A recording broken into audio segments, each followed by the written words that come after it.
Hello, hello. There we go. I believe we're all good. Say something again, Jen, real quick. Hello, hello. Sweet. Hello, hello. Hello, hello. All right. We do not need to see any of that right now. I've got to figure out a better setup. Better system. Yeah, everything's like last minute, with the camera stopping working last second and all that kind of crap. So all that jazz. Yeah, let's make sure you can hear that. Play a chord. Let's just make sure. I think we're all right. Cool. So we had some sort of topics kind of planned, but then of course if anyone has questions, feel free. You'll see in the next window that we'll be using probably most of today that there is the donation thing for free lessons still, and you can see how I very poorly fixed the camera that was malfunctioning. I think it looks great. Yeah, we'll see. I like the format. Yeah, you do. Yeah, you would. Yeah, so let's shift views, and there you go. You can see it right now. Let's see if I look like a ghost, but who cares? We were gonna start with some warm-ups. So actually, I should open up the chords first. While I'm doing this, I want you to pick two that are easy for you just to get the blood flowing. Okay. So just let's do that strumming pattern that we were talking about being super important just to get going. So the down, down, up, up, down. Quarter with an eighth note, and then an eighth note tied to another eighth note, and then 3 eighth notes.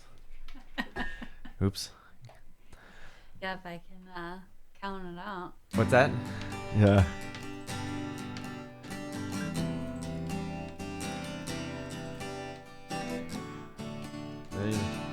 I added a third.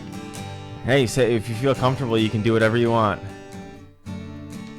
I'm gonna open up this book too. It's pretty good.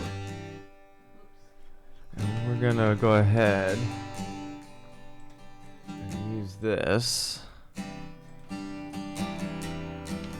for that, and then there we go. Okay. So we're going to go ahead and, as a warm-up, since the chords are going better for you, well, they're both going well. But I would say, I don't know, you think the left hand's easier for you right now? Like, I don't know if it's easier. Okay, I was just curious. I get tripped up sometimes with changing, but like Fair enough. really know G, and I really know D, and C at 9. Sure. So those are like the easiest. I've been trying to add other ones. So I did add the, what is it? I just forgot the name. Yeah, slash F sharp. Okay. Yep, you were just doing the... and then the GB as there. well. I added that guy in there too. There you go. So, Yeah, nothing will sound bad of those bottom ones, right? right. So as we are looking at this sort of side of things, I think one thing you haven't done too much of is putting rests in your rhythms. So let's do that as like sort of our warm up. We're going to scroll through this book, by the way, Winning Rhythms. Winning Rhythms. Winning Rhythms is a book that's meant for any instrument, or I guess even vocalists could maybe use it for phrasing. But all right, let's pick one of these. So just to refresh real quick, when you see this, it's a downstroke, right? Mm-hmm. This is the same amount of time. It's a quarter rest, but that's so rest just make it guitar shut up, right? So that's the same amount of time, one beat. If you see two of like these are 2 eighth rests. The little one flag, because you have one flag that connects them when they're notes. Okay, well, when they just put a quarter. Yeah, that's a good point. So you should. You should? Yeah, most of the time you probably want to. Okay. The way that music, like, so originally, back in history, the music was like not written very well. Okay. So there was like a period of time where it was like one line with like red dots that went higher and lower, but you didn't know necessarily specific notes. It like just told you a general idea for the melody. Okay. And then there were like these patterns that people followed. Then it started getting, there was a system that was like the grand staff, like you see for a piano, with 5 lines and 5 lines, but with 1 line in between it. So there were 11 lines total. So it was like just a pain in the ass to look at, right? And then they divided things up in other ways. So eventually we got this. So the measures and the rhythms and stuff should be the way that's like best for the performer.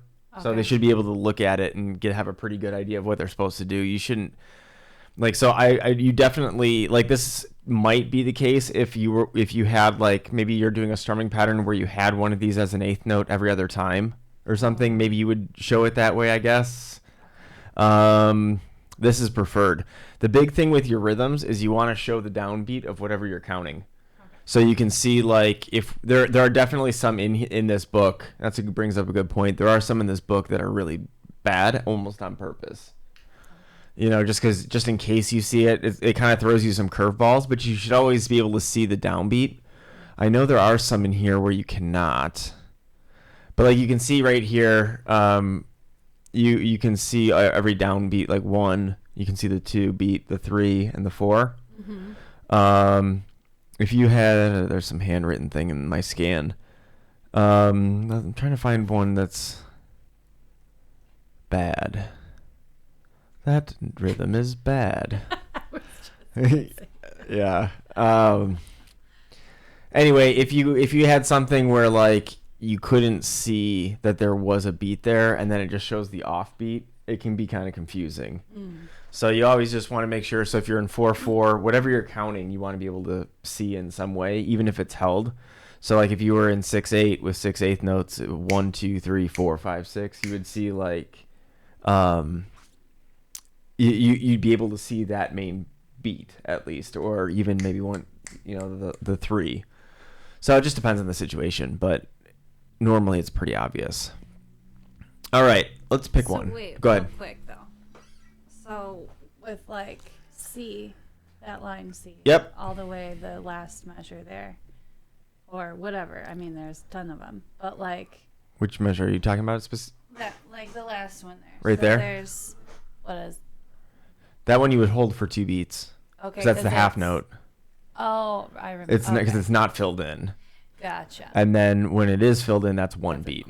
Okay. Yeah, a quarter, half. If it didn't have the stem is what it's called, and it was just the not filled in one, that's the 4 beat one. There's actually something called, I think it's pronounced breve, but it's like a whole note with like 2 lines horizontally, like connected to the corners of the oval or whatever. And that's worth like 8. It's like a 2 measure kind of thing. Okay. So then you would just strum down once, 1, 2, and then it'd be the same thing at 2 if you had the 2 quarter notes like tied together. Okay. Same amount of time, or same, and performed the same way. Okay. So like the tie actually might be something like, sometimes people think why would they put a tie in there when they could just write a half note, but it's to show you that beat. So then you can see it more easily. Okay. Yeah. So anyway, with the thing like with these kind of rests, right, with the 8th rest, there's one little flag coming off with that little dot, right? That's because you have 1 flag connecting them.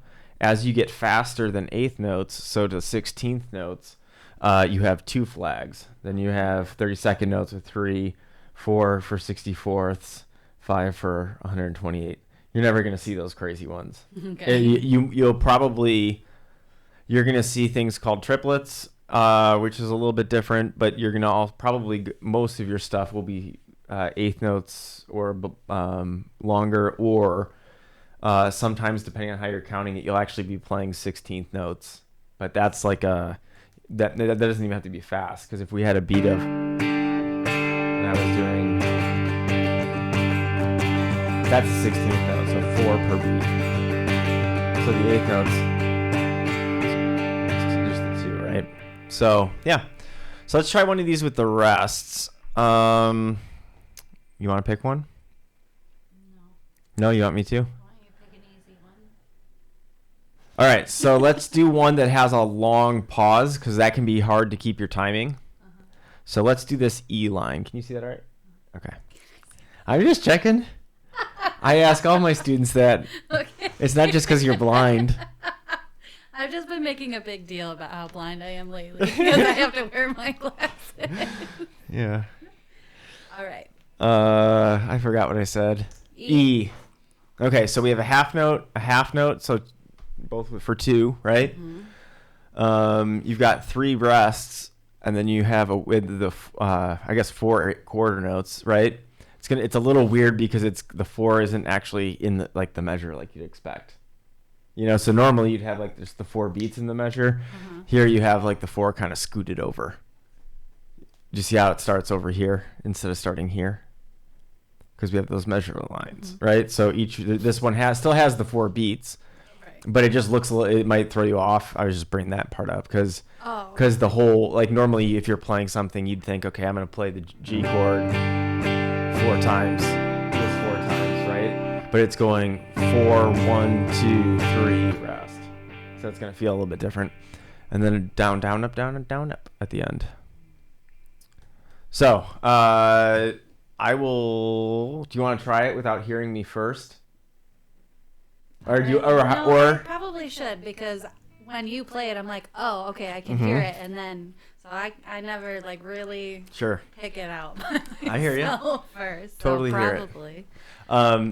So it would be okay. So I'm counting like 1. and 2, honestly, at 3, first, 4. don't even really worry about keeping that beat necessarily right away. Okay. Because that can if you're playing with a metronome or a drum beat right from the start, that's terrible. It just adds a lot of pressure. Oh, okay. Because you're focusing a ton of energy on keeping up with the beat and not so much the chords or the transition or the rhythm, right? Makes it harder to count too. So what I would do is I would keep that kind of there's something called free time that a lot of people start songs with where it's not necessarily just keeping a beat, but you hear this or sometimes when they're talking and the person's just noodling around, just there's no real beat to this kind of right. There's kind of a framework, but it's not counting on a grid, right?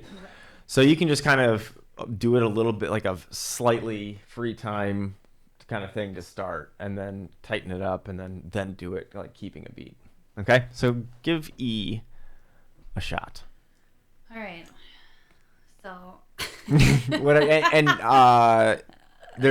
Remember that sometimes it is easier to do one chord. There's also a lot of times when it's better to switch. So if it's easier for you to hear, where the measure is or anything, I would start with one chord, just so you can focus completely on that. But if you feel I might hear it better if I could accent by changing the 1, 2, 3, 4. Hit it changing the chord for part of it. Okay. All right, your turn. So.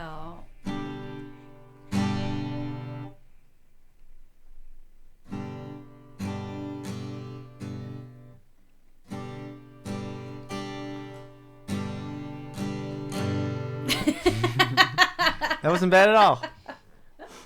Doesn't sound like anything, I feel. Well, so you were doing it kind of free time. Kindy free time. What do you mean? I was counting in my head, though. I thought it was so bouncy. Kindy free. Been practicing Swedish. No, I wouldn't know any of it. But anyway, yeah, so you were doing it a little bit with the free time idea, right? But it's the first time through. And a lot of times what happens is when you're looking at the page, it's more overwhelming, So let's try it again. And what I'll do is I'll kind of keep the beat for you, and I'll do it with you. Okay? I feel like such a loser. No. All right. Yeah, no, there's nothing wrong with that because it's something you haven't done before. Yeah. And it's just being able to it gives you a lot of other ideas. So you can take these patterns line E is 4 measures, and you wouldn't normally play a strumming pattern that changes that much in that chorus. You might if you're doing more of a riff or something like that, but not so much the strumming patterns we're doing.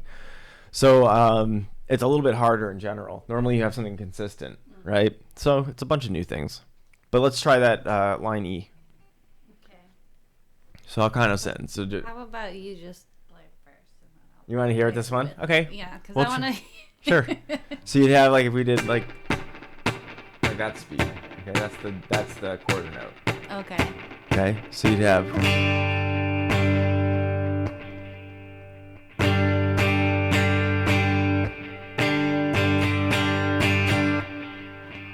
Yeah. Does that make sense? Yeah. So. I mean, I hear what I did wrong, but yeah. Yeah, it wasn't too bad though. You're being hard on yourself. So, Yeah. try it again. No, I want you to do it with me. Okay. Okay, I'll do it with my guitar off. Oh. No, just kidding. All right, one. You want to try it at like a certain like? Yeah. I'm damn. I was gonna ask you if you wanted to do it at a certain speed, but I decided I'm gonna choose, and then I couldn't talk. Okay. All right, here we go. Okay, so 1, 2, ready, go. 2.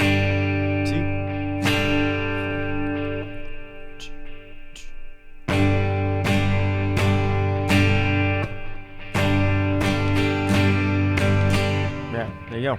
So it's not as bad as you thought originally. It's just the more crazy it looks. Like let's say, like if you were to do D, you look so grossed out. By F. I don't F? like line F.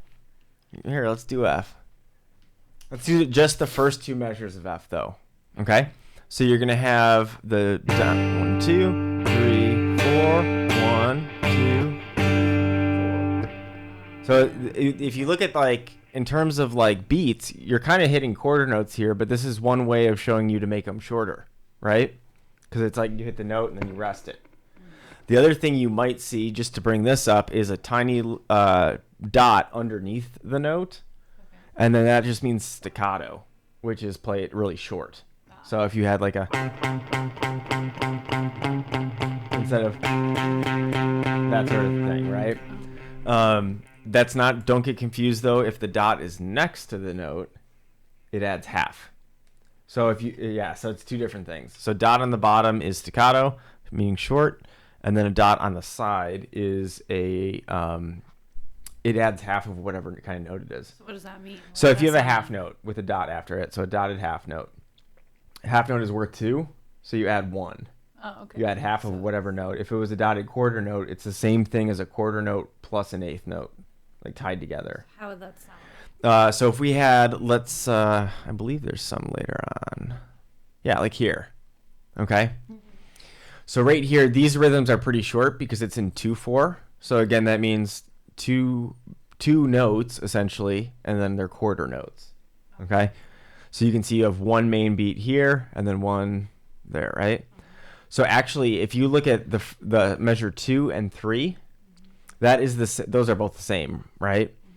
Those are the exact same rhythm, but just a different way of writing measure. What is it? 4 and 5 and 6. So this is the same thing. So because like I said, the dot at the end right there, right next to it, that adds half. So it's the same thing as a quarter note plus an eighth note. So a lot of times you'll just see them tied. You could, like, when you start doing this again, and it's just important to make sure you can see the beat. But yeah, the way that would sound is if you do the first part where it's like the nothing's tied or nothing's dotted, you have, that's it, right? Down, down, up. But then the next measure, you have down, up, down, up, down. So it's 1, 2, 3, and if we're counting eighth notes, right? If we're counting 1 and 2 and 3 and 4 and 1 and 2. So it's a little bit different, right? But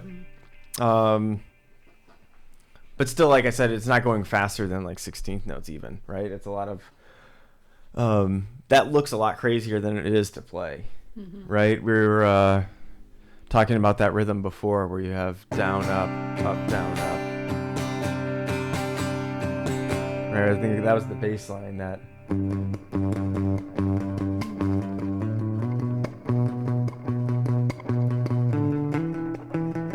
so you're going whatever. I don't remember the chords, but something kind of like that. Yeah. Yeah. So, does that make sense? Any questions on? I mean, I kind of feel like it went over my head. Which part? The stuff with the dots and the ties? Okay. No, I just. So a tie can be any. Let's just talk about those for a second. So a tie can literally group an entire measure. You could have a tie across like an entire song, I guess. It'd be stupid, but you could, where it would just be like one big held thing, right? So anytime you see the tie, it's essentially just gluing those notes together, and you don't play them. Like you play the first one, but you don't play whatever it's tied to. So like if we were in 2/4 and the entire measure had a big tie underneath it, you'd have 1, 2, 2. It'd be the same thing as hitting a half note, right? So like I said, there can be different ways of things being written. The dot can be kind of similar. It's just what's like, you know how I said seeing the beat, right? Mm-hmm. Or was talking about that? Yeah. If you look here at the one with the tie, you can see that there's a downbeat that you're not playing, right? I prefer looking at something like that to the one with the dot, because with the dot you can't see that downbeat, right? So, but at the same time, if I ever see something like this at the end, I just know in the case of strumming at least it's going to be an upstroke into. Because you know that the dot means you're adding that extra one, and then with the little tail on it, you know it was grouped with the other. Yeah, it's like an eighth. Well, that little flag on there is telling you that that's the eighth note. Oh, right. Okay. So when you see an eighth note by itself, you'll see it with that flag. Okay. If there's more than one connected, you don't normally see a lot connected. It's normally in twos, but you could see up to 4 potentially. Like if you had a group of two groups of 4 for your rhythm, you might do that. But it would just be one line connecting them. Okay. If it had more lines, it would end up being like 16th notes, which so like two lines or whatever. 2 flags. Yeah, if this was a 16th note, it would just have one more flag hanging down. Oh, okay. Cool? Yeah. All right, so let's go back and just do one that's not super ridiculous, but just get you thinking a little bit more about that. And this, I'll make sure you get this, but you can use little exercises like just as like your warm-up, you know? It's good to get your fingers moving, and then you can work on whatever you're focusing on. You know, we can talk more about that, but like depending on how much time you have and stuff like that. Do D, just because it looks weird. Okay. Oh, boy. Without hearing it first. Oh, Lord. Oh, no. Okay, start over, guys. I know I should just keep going. Okay. That's all right. I mean, as you first go, who cares, you know? Okay. No, I can't do it. I don't know. So I feel like I'm like. You're kind of playing that with a swing feel. That was maybe what was throwing you off. Because you were kind of like a swing feel is like that cliche blues or like swing shuffle kind of thing where you. Which sounds silly like that, but there's a lot of. If I had if I do the rhythm, right, it has one sort of sound, right? If I play that with the rhythm, I was just that, which sounds kind of goofy, right? You'd have more of a snap to it, so like a.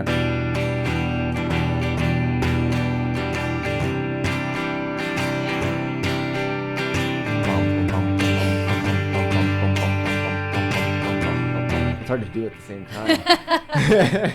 This is why I'm not a drummer. Can't do it. It's just like.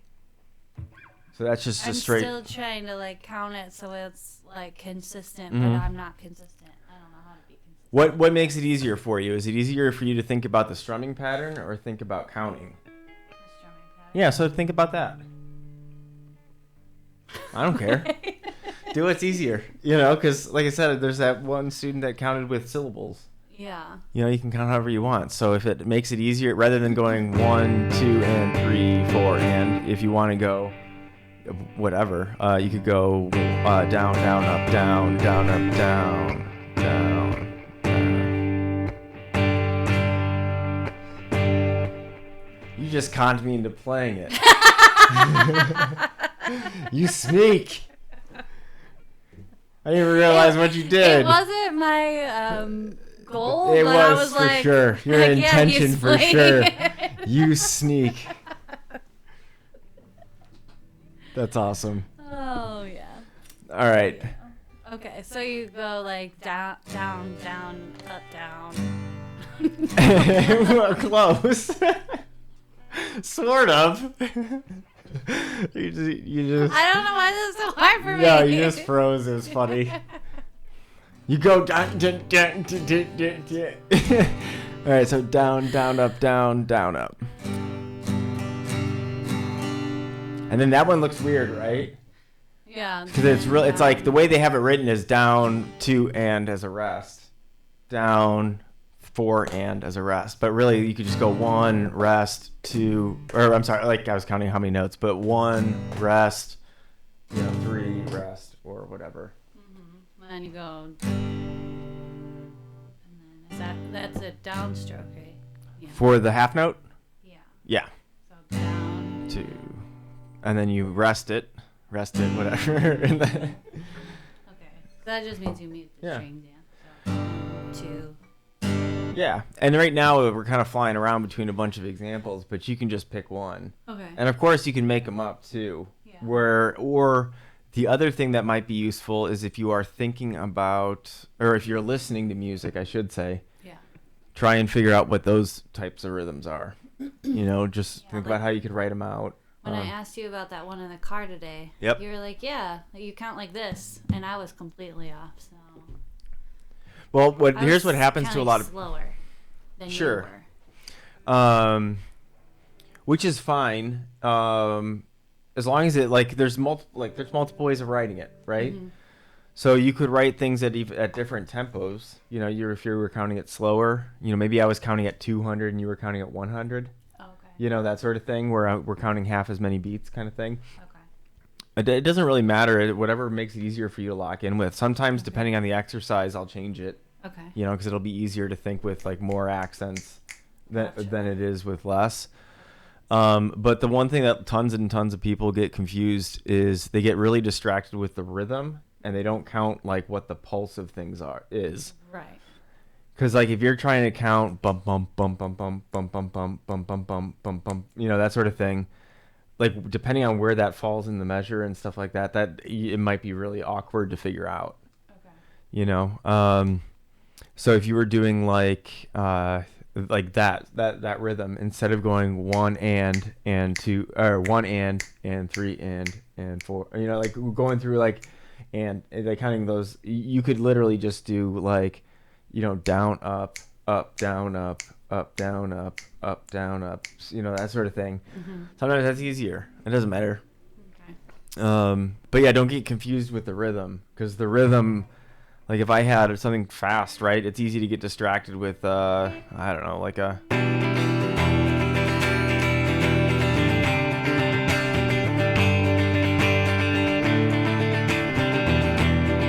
Right, it's kind of fast, so that could be intimidating. But if you're counting one, and right there, this is actually a good example. I didn't mean to do this, but this is of a different time signature than we were talking about. Mm. So you, instead of like this, I would count 1, 2, 3, 1, 2,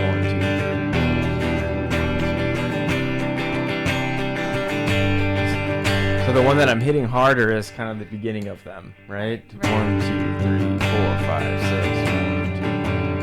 5, 6, 1, 2, 4. And that has that kind of 6/8 always has that kind of feel. Yeah, you can make up your own. You can make up really long ones. I've actually had some people challenge themselves to be able to play play and count the entire page. Which is, like I said, kind of ridiculous. What I would do mostly with this is try and play the full line, just to get used to counting it and seeing the notes and stuff like that. But then you can also do, just take a chunk of that. You could literally just repeat the first measure of D right? And have that.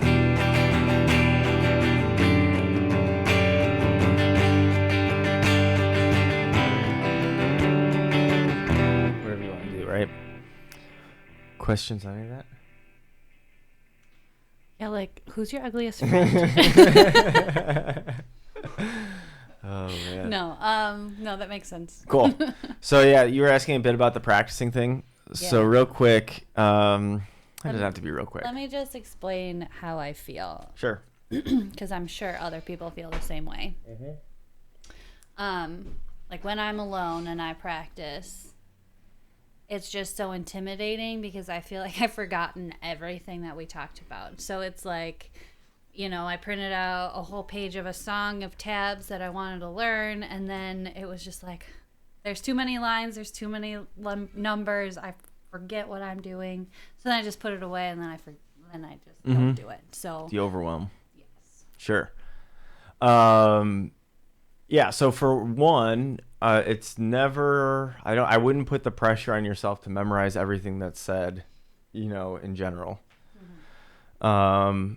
Because there's sometimes when I'll bring something up just to explain something else, and it's not necessarily like you need to remember it in that moment. It's just a way of like remember, that sort of thing.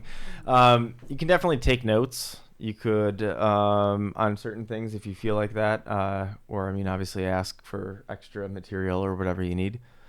But yeah, when you sit down, especially if you don't have that much time, if you're someone that gets interrupted a lot, or you're just busy or whatever. A lot of times it works to set like a certain time, like before work or before dinner or after dinner or whatever. It ends up working, like some sort of thing that like triggers the routine. And then after doing, like, you're just kind of like, let's say you can just do like 15 to 20. Maybe one day you focus completely on the rhythm.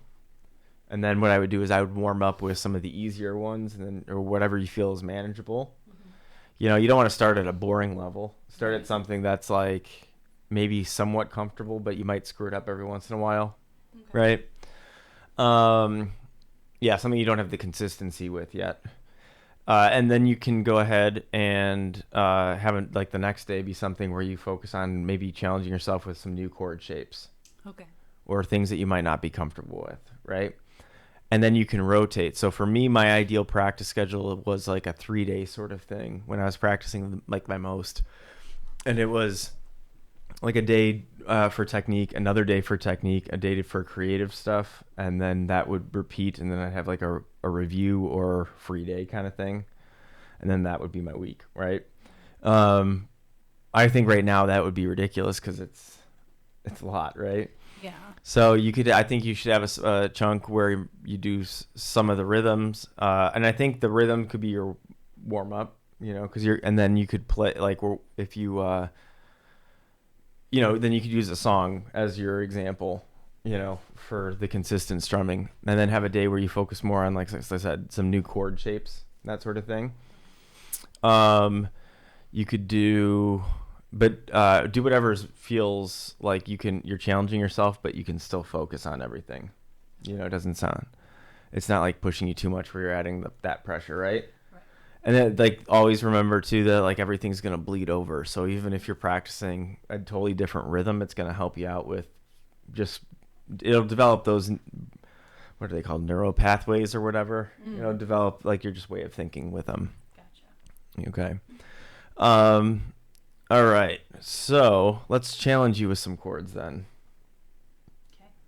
Dun dun dun. And I'm going to actually, at the same time, we're going to kind of multitask, and I'm going to write them out not in chord shape chart form, and I'm going to put them in tablature just in case.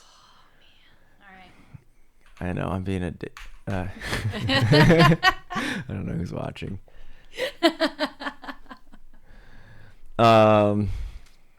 This isn't the evening stream. All right, so I'm gonna write them out as just a whole note. I don't really care, but I'm gonna make these something very different. What? I've never seen those. So what are the numbers? So those are the frets. Yeah. And then the string. My fingers don't stretch that far. Sure they do. Wrong fingers. What do you mean? No, so you totally had the shape. But when you start doing that, reevaluate what fingers you're using.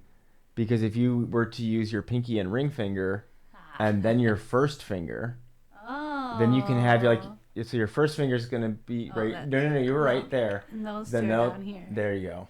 Oh my goodness. Feels weird, right? It feels so weird. So we're going to work on your hand position in a sec. But I played again. I kind of missed it. I can't.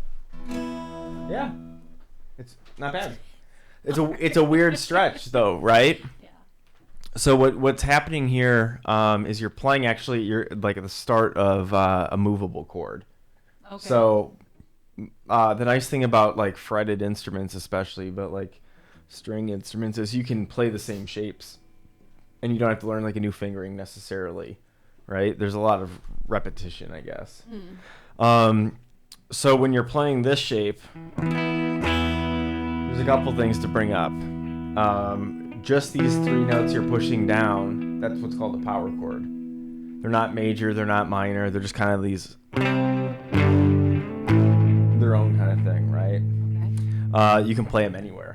So it's just that, you know, how many times have you heard that? Something like that, right? Or, I mean, like a lot of the, it works, right? But it doesn't really have the same quality. So like if you were to listen to here, I'll play it as power chords, then play it as like the full bar chords, which are when you start putting your fingers down over, like one finger down over maybe even all the strings. When you have, but you still have that foundation, right? So we have, so if I were playing what, like, sounds very different, right? Than just that sort of thing. Yeah. So you're kind of playing the start of these shapes where you can move them around. And if you know those, there's literally like 4 main bar chord shapes that if you know those, you could technically play any song. Most, like, you know, unless it has like some sort of diminished chord or has like an augmented or some sort of like altered kind of chord, you could play pretty much anything. So if we have that shape, and this is one thing that I think is important for tablature, is that people try and figure out what's similar, you know, more, rather than looking number by number, right? Or note by note. So if we had something like this, same exact set of zeros, right? And then this is that is the exact same shape. It's just moved down, right? So you go from the starting and when I say frets, it's going to be based on your first finger, because that's like what's called the root of our chord, right? So right there, yeah. So it's a bigger stretch down there, right? Oop. You don't need to skip strings. So your first finger would be here, and then you were skipping one in between. Yeah, nice. You could move that to this. You could move that up. You could start that on 9 or 11, and that's a little bit different feeling, right? Okay. Were you gonna ask about the dots? No, I know they're 3, 5, 7, 9. Yep, and then 12 is the double. If it's easier to go backwards sometimes. But yeah, if you have it, like, you could do it up there. You can move it up 2 more frets even. Start it on 11. Yeah. It's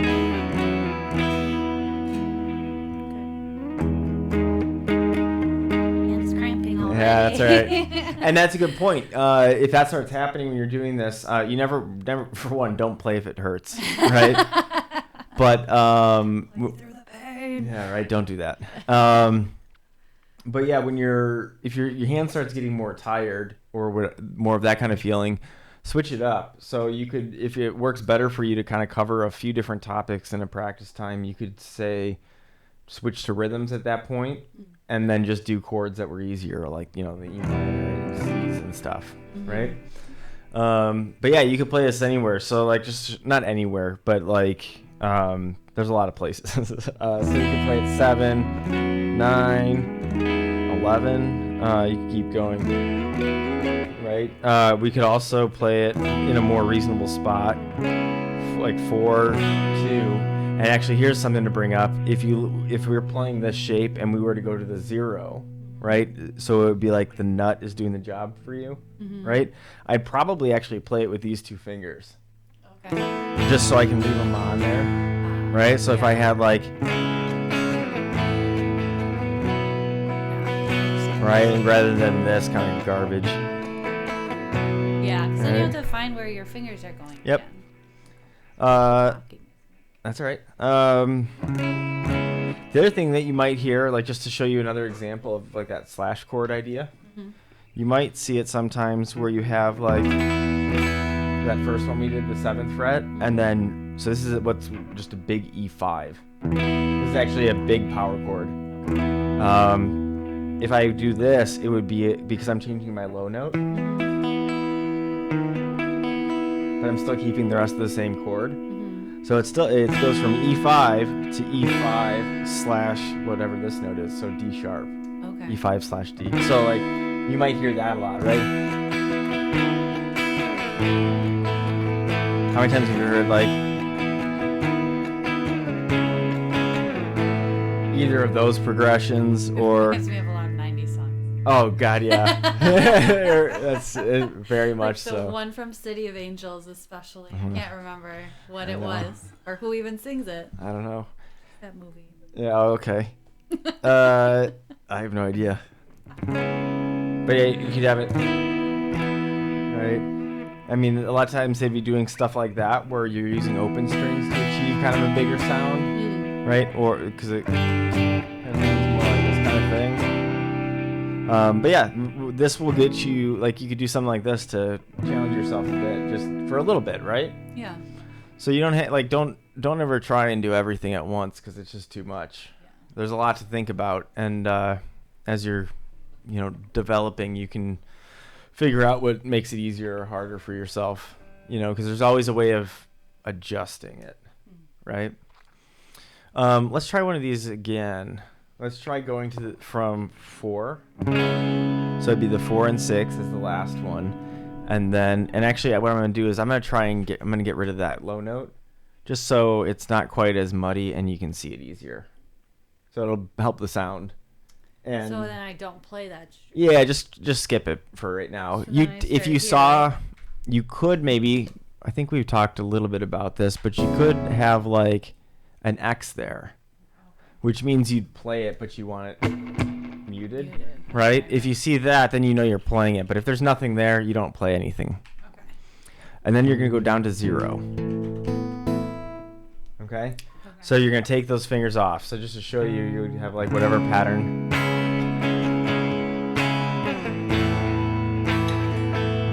for the camera.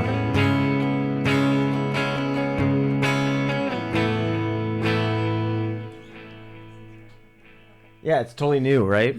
If it starts feeling weird with your wrist, definitely play around with like thumb position and stuff. The higher up it is, the less likely you are to stretch well.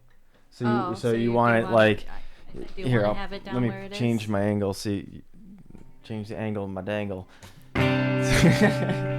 So we've got this. I can't do this. Here we go. My thumb most of the time for this is going to be a little bit like in the middle.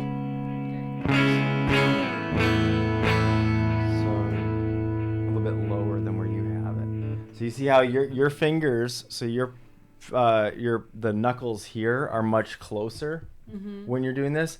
If you can create a little space here, it tends to be a little bit easier to achieve that stretch. So there you go. To be honest, like your guitar is super pretty, but it can be a little trickier to look at, Yeah. because it's harder to see necessarily. You might want to look more at the dots. And then kind of as you get used to just feeling out what strings you're on. Yeah. Yeah. So we're going to go from that 4 to the 0.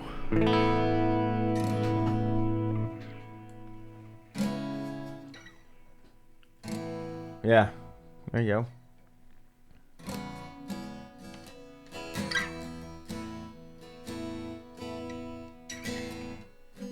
Mm-hmm. Yeah, and you're doing a good job of like keeping your fingers pretty well down without like like sometimes the string squeak is nice, but sometimes it's really annoying, right? Yeah. So yeah, you're doing a good job with that. But you can just I'll give you a sheet of some of these you can try. Yeah. But yeah, just moving those around, it's cool because you've gotten pretty comfortable at keeping your fret position. So now we'll get you moving a little bit more horizontally. Yeah. I could use these 3 friends. Right. And the rest of this, I don't know. Yeah. Yeah. And when you were doing this C, like Mm-hmm. that C, right? When you moved it down, how far did you Oh. move it down? moved it up, but yes. Oh, yes. I'm sorry. So no, it's cool. It's a hard habit. So I started on the C. Move it up to 2, and then you get the D. You hit the D note that's on the 5th fret, 5th string. Yep. You could technically, if you were like, again, there's some movable chords that do sound good, with the open strings. If you were to move this up to 10, that's a G note, and now you have a.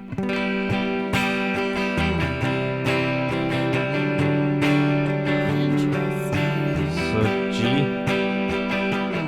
D, C. Whoa. Okay, that just blew my mind. Okay.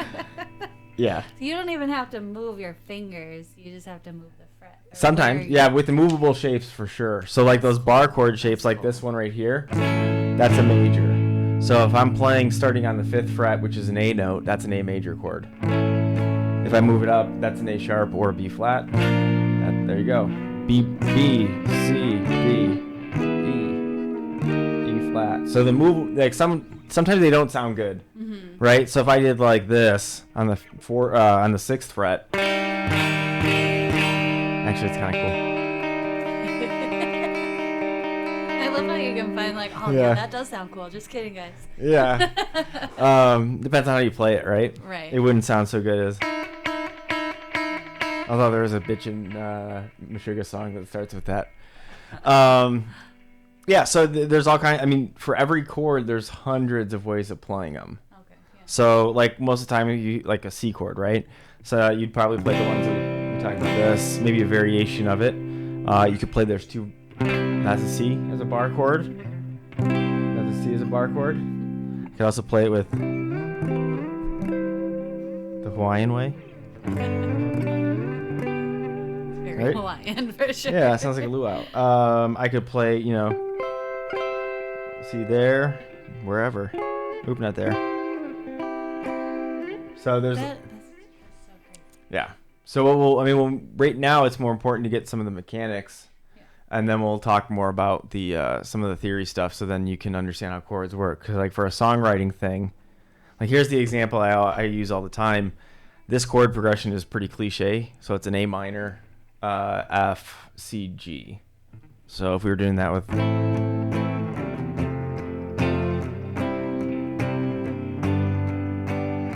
right, you've heard that a bunch. If I rearrange that in another way, it'll have a different sound. This is actually the backing that's used a lot for like those montages of people that take a picture of themselves every day for like 5 years. Oh yeah. It's like same chord progression.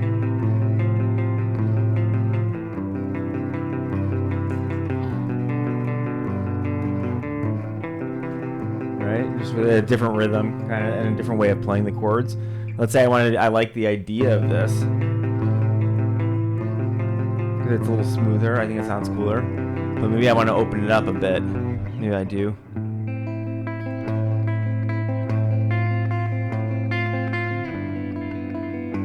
That one's the best. It's so pretty. I'll be moved to tears.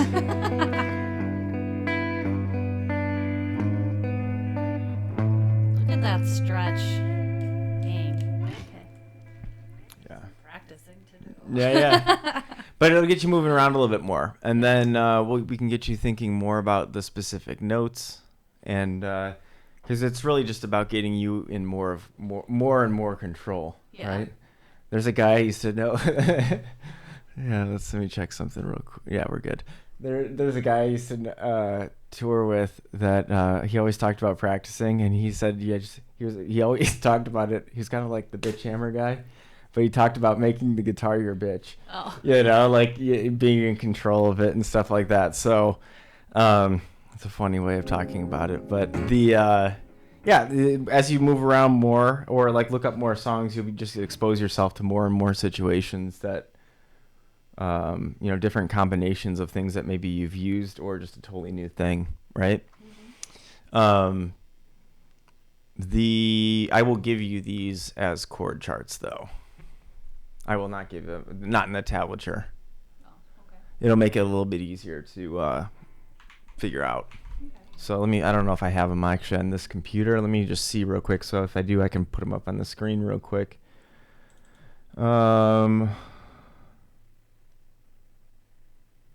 Does not look like it.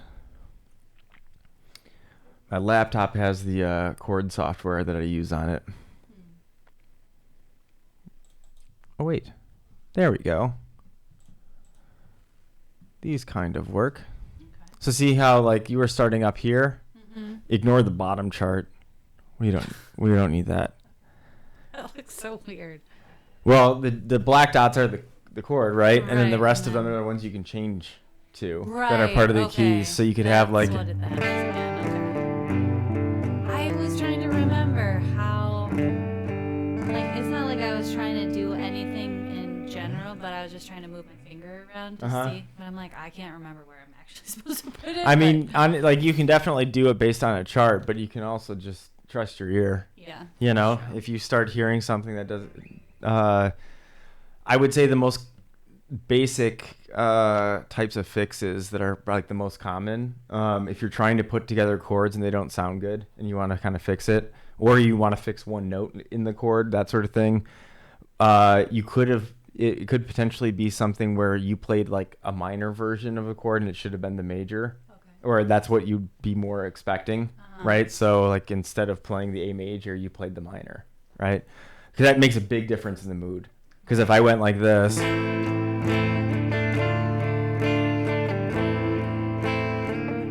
A minor to the D minor. If I do that where I go A minor to D major, sad then, a little bit happier, right? So there's a lot of different versions of things you can do, but trust your ear, But yeah, that just shows you can go all over. Right. And what do those two empty dots at the very top mean? Think about your normal chord chart. So you have two options up at the top. You're either going to see an X. Oh, and those are open, so you play those strings. Yep. Okay, cool. Yes, indeed. Let's try one more of these. So where did it feel easiest for you? Like on the neck? Was it easier when you were higher up, like on the 7th fret? Yeah. But rather than down lower? Well, I mean, yeah, it's a bigger stretch if I'm. Mm-hmm.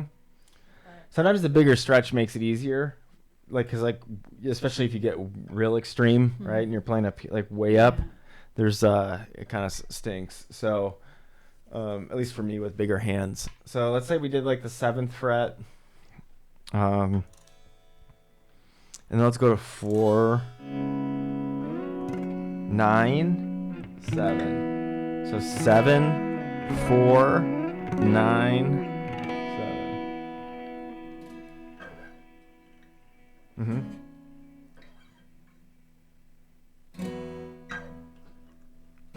Yeah, so you can do like some pattern with that.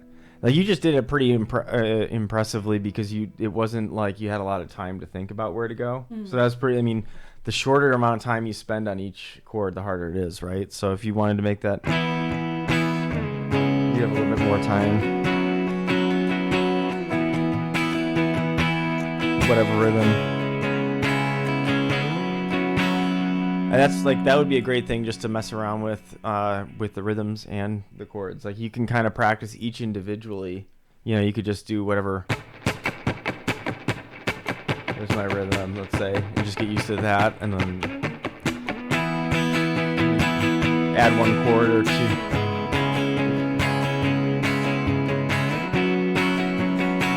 And then gradually speed up how fast you transition, right?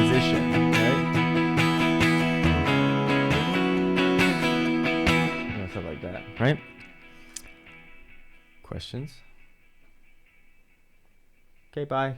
You never did answer that one question, though. Which one? Who's your ugliest friend? Oh, I can't answer that. Not publicly. Nobody's ugly. Yes. Everybody has something beautiful about them. Yes. Well, inside or out, right? Yes. I'm trying to make this question not so terrible. You are. Thanks, everybody. Have a good rest of your day. We'll see you soon. Bye.